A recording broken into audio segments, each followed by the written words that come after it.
Olá, mamíferos! Tudo bem? Nossa aula de hoje vai ser sobre histologia. Histologia 2. E se é 2 é porque teve histologia 1. Então procura dar uma olhada aí nas suas aulas, se organiza um pouquinho. Se você não assistiu a histologia 1, é bom que assista para poder a gente ter uma continuidade aí, pelo menos nessa sequência de estudo dos tecidos. Bom, para a gente começar, o tecido conjuntivo é um tecido diferenciado, ele possui uma grande diversidade celular.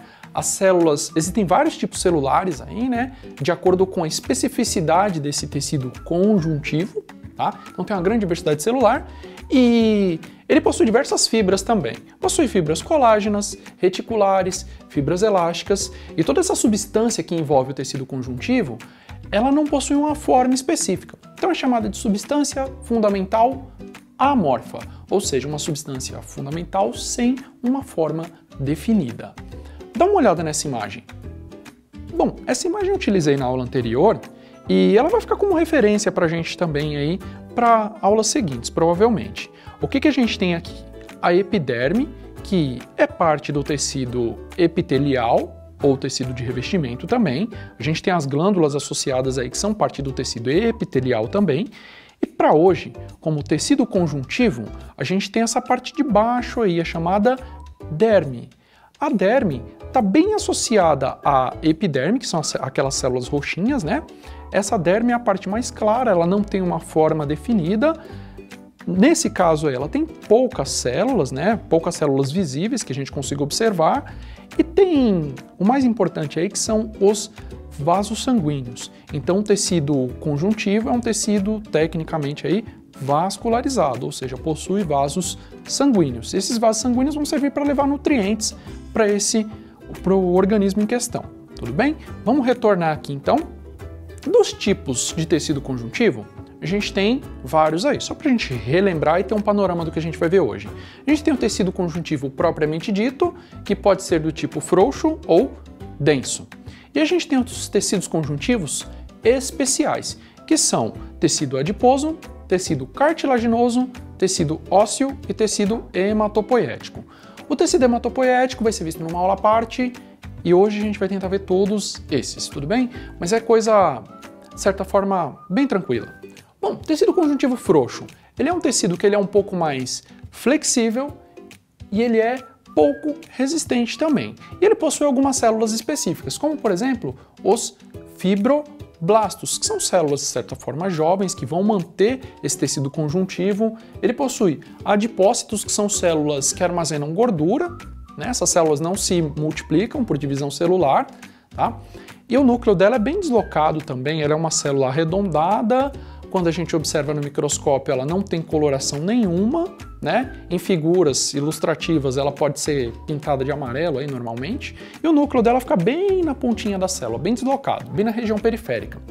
A gente tem os macrófagos, que são células responsáveis por fagocitose, ou seja, englobamento de partículas sólidas, responsáveis pela defesa do organismo, praticamente. A gente tem também os plasmócitos, que são outros tipos celulares responsáveis pela defesa do organismo também. E a gente tem aqui os mastócitos, que estão envolvidos nas reações alérgicas. Tá? Isso daqui, basicamente, é o nosso tecido conjuntivo frouxo. Tudo bem? Além do tecido conjuntivo frouxo, temos o tecido conjuntivo denso. O tecido conjuntivo denso ele é composto de mais fibras colágenas e menos tipos celulares. Esse tecido ele pode ser subdividido em tecido conjuntivo denso não modelado. No caso, não modelado, porque as células aqui, os fibroblastos e fibrócitos, eles não estão bem organizados, né? Eles estão na disposição. Aqui a gente tem o tecido propriamente dito, né? A substância intercelular, e todos esses risquinhos brancos são células.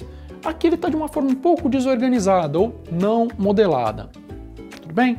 Isso faz parte da derme, daquela figura que a gente viu aqui no comecinho da aula, tá? Esse é o tipo de tecido conjuntivo que a gente pode observar lá. E a gente tem um tecido conjuntivo denso modelado. Esse tecido ele é um pouquinho mais organizado, é o tecido que normalmente está associado aos músculos, né? Formando aí os tendões, está associado, que faz a união entre os ossos e músculos. Ele é um tecido que ele tem mais resistência e menos elasticidade. E a sua regeneração também é bem lenta. Por isso que alguns atletas, né, quando tem alguma lesão tendínea, a recuperação acaba demorando um pouquinho mais por conta da regeneração desse tecido, que ele é um pouquinho mais demorada. Temos também o tecido adiposo. O tecido adiposo é formado basicamente por adipócitos, ou células de gordura. Ela funciona como reserva energética, é também um isolante térmico, na medida em que ele diminui a perda de calor, a perda de calor do corpo.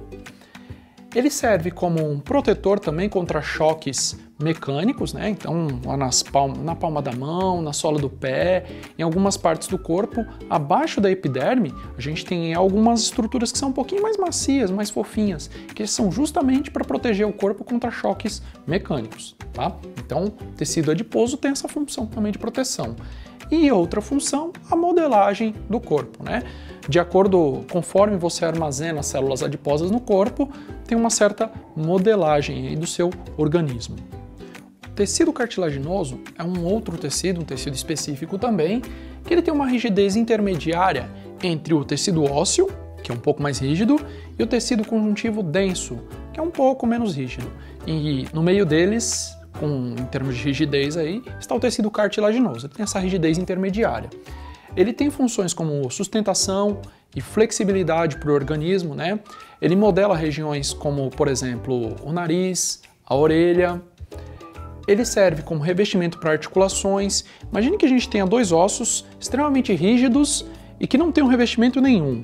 Eles ficam em atrito um com o outro. Conforme eles têm esse atrito, eles podem se desgastar.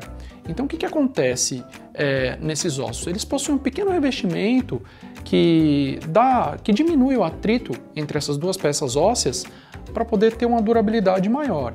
E esse revestimento é, tecnicamente, o que a gente tem aí, cartilagem, tá?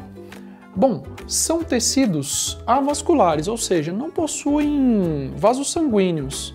E aí você pode achar estranho, né? Fala, poxa, peraí, se a cartilagem forma, por exemplo, o nariz e a orelha, mas não tem vaso sanguíneo, como é que o nariz ou a orelha pode ficar avermelhado? E sendo que essa vermelhidão é basicamente sangue. Como que essa cartilagem não tem vasos sanguíneos? Bom, vamos tentar pensar um pouquinho. Você tem a cartilagem, só que acima da cartilagem você tem um tecido conjuntivo frouxo, de certa forma, e junto com esse tecido conjuntivo frouxo você ainda tem o epitélio de revestimento, o tecido epitelial. E nesse tecido conjuntivo frouxo tem os vasos sanguíneos. Então, esses vasos sanguíneos, ou essa vermelhidão que você pode ter na orelha ou no nariz, é basicamente tecido conjuntivo frouxo e não a cartilagem propriamente dita, porque a cartilagem em si, ela não tem vasos sanguíneos, tá? A cartilagem também faz parte dos discos intervertebrais. Imagina que nossa coluna vertebral, atrás, né, ela é constituída de várias pequenas peças ósseas. E todas essas peças podem ter atrito umas com as outras. Isso desgasta muito, né, causa um desgaste grande. E mais ainda, né, elas ficam umas sobre as outras. Então, para poder suportar todo esse peso, é interessante que se tenha alguns pequenos amortecedores entre essas vértebras. Então, entre cada vértebra a gente tem um amortecedor. Esse pequeno amortecedor, esse coxim, né, a gente pode chamar também, são os discos intervertebrais. São discos mais macios, né, que suportam, aliviam o peso da coluna vertebral e também diminuem o atrito entre os ossos das vértebras, para poder evitar parte desse desgaste no corpo. E o tecido cartilaginoso tem duas células que são importantes para você lembrar. Condrócitos, que são células maduras, e condroblastos, que são células jovens, tá? Condros vai lembrar aí pra gente a cartilagem, cito, célula, tudo que tiver cito no final provavelmente está se referindo à célula, e quando a gente fala de blasto, a gente está falando de uma célula jovem, certo? E o nosso último tecido de hoje é o tecido ósseo, é o mais rígido de todos. Bom, na matriz intercelular do tecido ósseo, a gente tem bastante fibras colágenas, tem também fosfato de cálcio, a gente tem íons magnésio, potássio e sódio também. E esses íons, eles acabam funcionando, o osso acaba funcionando como reservatório de alguns desses íons, né?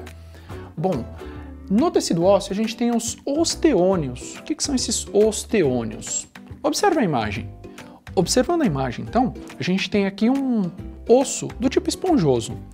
Esse osso, ele tem várias células, na verdade são esses pontinhos pretos aí, que você pode observar na superfície, e esses pontinhos são dispostos em formas circulares. Então a gente tem diversos círculos e vão ficando um dentro do outro, né? E no centro de cada um desses círculos, a gente tem aí vasos sanguíneos. Ou seja, nossos ossos também têm vasos sanguíneos. Apesar de aparentemente parecer um tecido morto, né? A gente tem células muito vivas aí, na verdade, que trabalham bastante e precisam de nutrientes. Esses nutrientes são recebidos por esses vasos sanguíneos. O nosso ósteon está aí destacado, né? Esse ósteon, na verdade, é todo esse sistema circular. Hoje ele recebe o nome de ósteon ou osteônio. O tecido ósseo, ele também possui vários tipos celulares. 3 tipos específicos aí estão presentes, tá? Dá uma olhada nessa outra imagem. Nessa imagem, a gente tem aí 3 tipos celulares básicos aí para o osso. A gente tem os osteoblastos, que são as células jovens, células ósseas jovens, que vão produzir a matriz óssea. E lá no meio da matriz óssea, nós vamos ter os osteócitos, que são células maduras, células ósseas maduras, que vão manter a matriz óssea. E, por fim, a gente tem os osteoclastos, que são células que vão destruir, na verdade, o tecido ósseo. Não destruir necessariamente, elas vão acabar modelando o tecido ósseo para ele não crescer de forma irregular. E esses osteoclastos, eles têm vários núcleos aí, né? Pode variar aí de pouca quantidade a muita quantidade, tem bastante núcleo. Os tipos celulares, então, do tecido ósseo são 3, basicamente. Osteoblasto, osteócito e osteoclasto. Um constrói, um mantém e o outro destrói, certo? Além disso, a gente tem a medula óssea vermelha, que é parte do osso responsável pela produção de células sanguíneas. Além da medula óssea vermelha, a gente tem também a medula óssea amarela, que é responsável pela produção de células adiposas, ou o famoso tutano que a gente tem. Tá ok? Por hoje, então, só para a gente poder resumir de forma rápida, a gente tem os tecidos fundamentais, né, que são tecido conjuntivo frouxo e tecido conjuntivo denso. A gente viu também tecido adiposo, tecido cartilaginoso e tecido ósseo, certo? Por hoje era isso, até mais!